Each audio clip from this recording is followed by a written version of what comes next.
Now, I'm gonna let you in on a little secret here. The hidden gem of Southeast Asia is not here.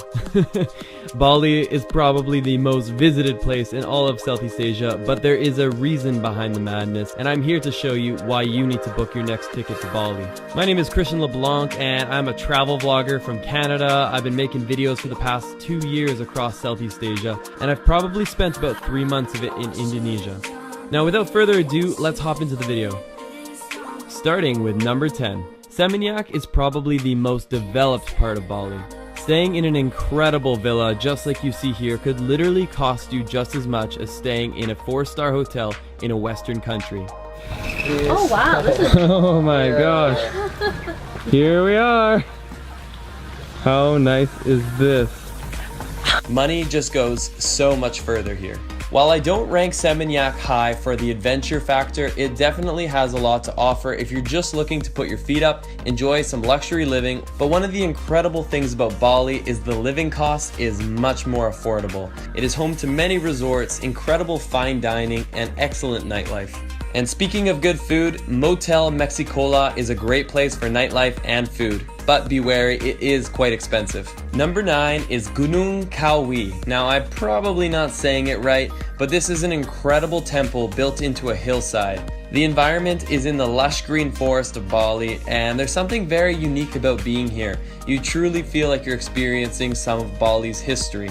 The entire complex was actually built in the 11th century as a massive tombstone for the king and his family. The incredible tombstone is surrounded by a beautiful rice terrace. It's definitely worth exploring.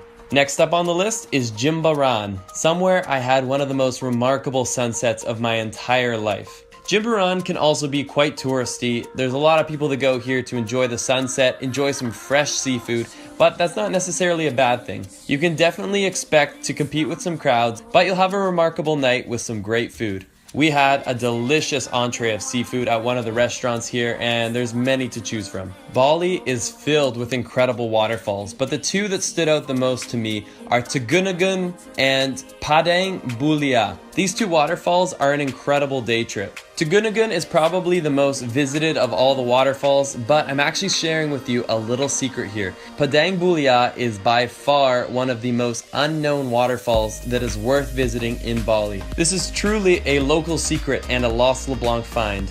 Although it's a little smaller than Tugunagun, it is no less magical, and it is definitely a photographer's dream. You don't have to compete with the crowds, and you still get a magical scene. If you're traveling for photography purposes, this little Balinese gate here is actually a very popular photography destination. There's Balinese gates just like this one here all over the island, but this one is, in my opinion, the most iconic.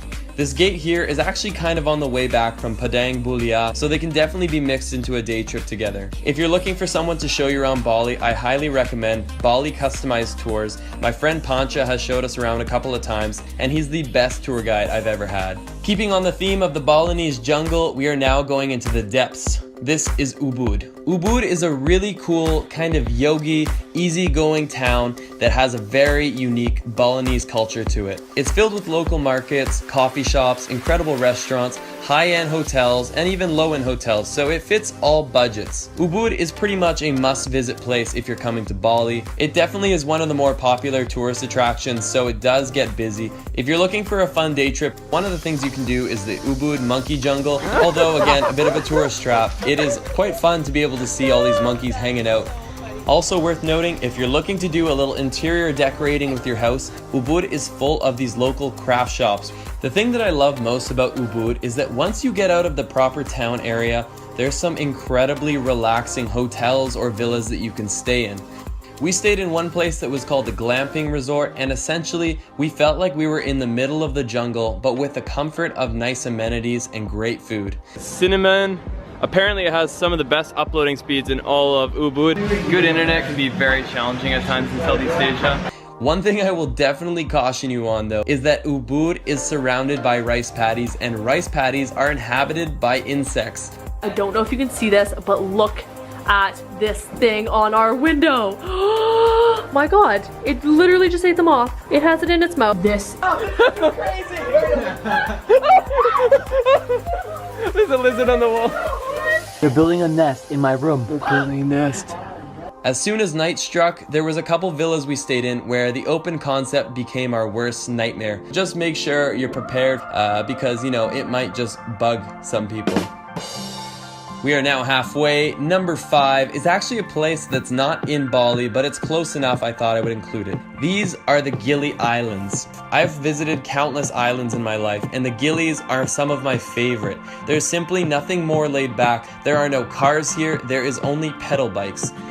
That basically gives you an idea of the pace on the island. Everything is very slow moving, everything is very relaxed, and you can stay in fairly nice accommodations to budget backpacker accommodations, basically the full spectrum, but definitely expect to spend more money on accommodation, on beer, and on food. Everything will be about twice the price, if not more.